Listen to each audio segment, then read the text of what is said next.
You're listening to Boss Builds, the show on Build Up where we turn stat blocks into character sheets so that you can be the boss at your D&D table.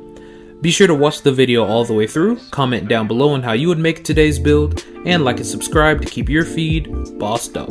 Let's dive straight into the video.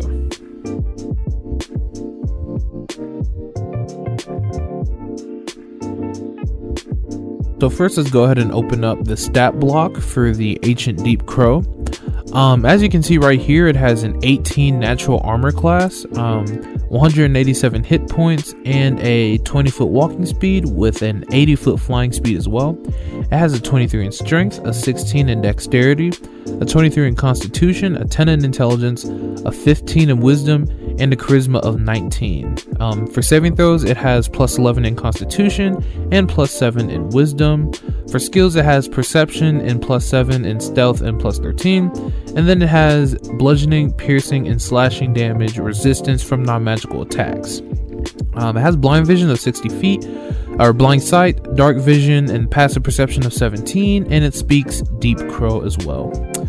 It has some magical resistances where it's basically given advantages on saving throws against spells and other magical effects, and it also has this shadow stealth ability. When in dim light or darkness, the Ancient Deep Crow can take the hide action as a bonus action. As far as actions go, it has a multi-attack where it makes 3 attacks, one with its mandible and 2 with its claws. The mandible is 11 to hit, and it deals 17 damage, and then when it hits, the target is grappled, and when it's grappled, it's restrained until you make an escape DC 19 saving throw. And then its claws is plus 11 to hit, reach 5, 13 points when it hits. And then it also has a shadow call, which is basically like a roar, where each creature within 60 feet has to make a DC 17 constitution saving throw or take 10 psychic damage. It also has some legendary actions. It has detect, where it makes a perception check. And then after some person's turn, or any person's turn, it can make a shadow call or a wing attack, where basically you have to make a DC 19 saving throw or take 13 bludgeoning damage and be knocked prone, and then it can fly up to half its movement speed. So it's really just one of those builds that just does a lot of frontline damage.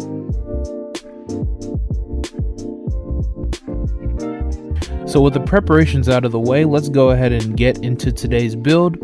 And right off the bat, I'm going to let you guys know that I'm going to be using a custom background for this particular build, just because the background allows us to choose whatever proficiencies we want, and we can choose what we need. So I'm going to choose the stealth and perception background skills from the background. The details of the background doesn't really matter as long as you choose those skills, because you're not going to get them from our class.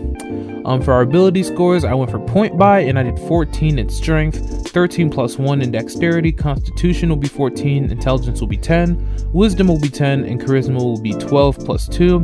And for the race, I went ahead and chose Aarakocra, and I went with the Aarakocra Legacy version on D&D Beyond just to get that kind of boss feel. And if you choose the new one, it's fine. Just put the dexterity and charisma for the scores. So for the class, I chose Paladin, and the proficiencies, I chose Athletics and Intimidation, since Athletics will be important and Intimidation goes with the field. And Paladins get Divine Sense, where you could basically sense like good and evil and things like that. And Lay on Hands gives you some health regeneration. We get some additional Paladin spells, only a few of them will come in handy at level 2, and we get a fighting style. I chose Blind Fighting, which will basically act as kind of our blind vision, and we get Divine Smite, which basically allows us to burn a spell slot to do some extra radiant damage on our hits. Third level Paladins can choose their Sacred Oath, and I chose Oathbreaker just because it'll give us everything we need. You should be able to kind of figure out a story reason for it. And we get 2 channel divinities called Dreadful Aspect, and the other one, and we'll go into detail for that later. 4th level, get ability score improvement. Go ahead and go for strength, since that'll help you. And then 5th level, we get extra attack. 6th level, we get Aura of Protection, which basically adds our charisma modifier to our saving throws, which will come in handy. 7th level, we actually get Aura of Hate, which basically adds our charisma modifier to all of our attack rolls, which is going to really help out. 8th level Paladins get another ability score improvement, and go ahead and cap off your off your strength or bump it up higher. 9th level Paladins get more spells, but I'm not interested in that. We get Aura of Courage at level 10, which basically allows us to be immune to Frightened. At 11th level, we get improved Divine Smite, which adds 1d8 of radiant damage to every attack. And then at level 12, we get another ability score improvement or a feat, and I would recommend going up and bumping your charisma. 13th level, we get more spells. 14th level, we get Cleansing Touch, which basically allows us to remove diseases and things like that. 15th level, we get Supernatural Resistance, where you get resistance to all bludgeoning, piercing, and slashing damages. 16th level, we get another ability score improvement or a feat, and go ahead and bump your Constitution for this one. 17th level, we get more spells, and level 18 we get what's called Aura Improvements, where our aura gets bumped to 30 feet in range. 19th level, we get our last ability score improvement or our feat, and go ahead and bump Charisma and Dexterity to round those off. And then level 20, we go ahead and get our dreadful Dreadlord ability, and we'll go into that, but basically you get that psychic damage that we get from the roar.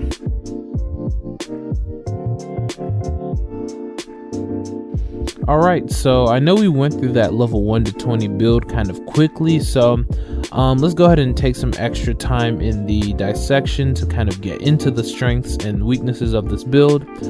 So the only real weakness I can see is that the armor class is 12, so even though you're going to be doing the majority of your fighting in front range, you're going to be getting hit a lot, which is going to be a problem, but there's going to be ways around it, like we're going to mention later. We have a walking speed of 25, even though our flying speed is 50. Our highest damage dealing stat is going to be strength, so keep that in mind. And our saving throws are all around pretty good. As far as skills are concerned, you want to focus more on probably your athletics and your perception, since those are probably going to be the ones that come in handy the most. And as far as actions are concerned, the main two things I want to talk about is the Channel Divinity Dreadful aspect, because what that's going to be able to do is give your enemies the frightened condition if they're within 30 feet of you, which is going to be really good, because if they're frightened, then they have advantage on attack rolls and they can't move towards you willingly. No, they have disadvantage on attack rolls. So that's really good. That's a really good control feature. And like I mentioned before, at level 20 we get Dreadlord, which kind of works with the dreadful aspect, where once per long rest as an action, you can surround yourself with a 30-foot aura of gloom. And what it does is whenever an enemy that is frightened starts its turn in your aura, it takes 4d10 psychic damage, which is going to be really good. That's going to basically act like the roar that the Deep Crow had on its stat block. And we have Lay on Hands, which allows us to kind of heal ourselves and our party whenever we need to. So that's going to be good. As far as bonus action is concerned, when you have your Dreadlord ability up, what it will basically do is give you an extra melee spell attack that'll basically do 3d10 plus 4 necrotic damage, which is going to be good. So keep that in mind. Hellish Rebuke is going to make sure that you can deal damage to somebody when they hit you, which is probably something you're going to be using a lot since you're going to be getting hit a lot, so keep that in mind. And obviously you have extra attack. You have improved Divine Smite, which will stack with your regular Divine Smite, so you can just kind of deal those extra radiant damage and things like that. You don't really want to be using your spell slots for your spells, even though you don't have a few that are going to come in handy, like Darkness. I would stick to using them for Hellish Rebuke and your Divine Smites, because I think that that's how you're going to get all your mileage out of them. So your game plan is going to be kind of go in, you're going to be getting hit a lot, but as long as you remain doing damage, burn your spell slots to do those Divine Smites and those Hellish Rebukes, and see if you can get your creatures or your enemies frightened of you, so that they won't be able to do that much damage to you in the long run, and then you can kind of close out encounters quickly if you have that chance. So that's going to be your game plan for this character.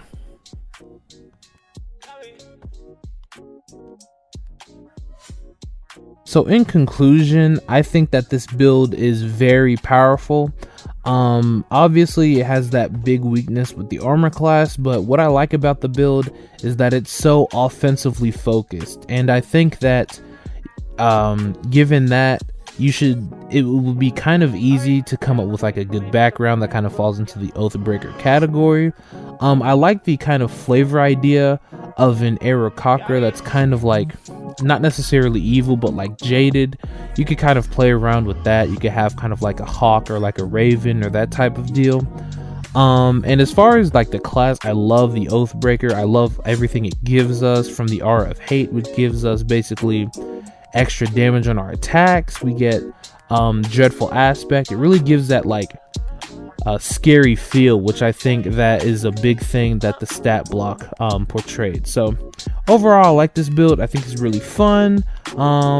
I think it's really cool, and I definitely think you should give it a try. So yeah, that's going to be the end of this build.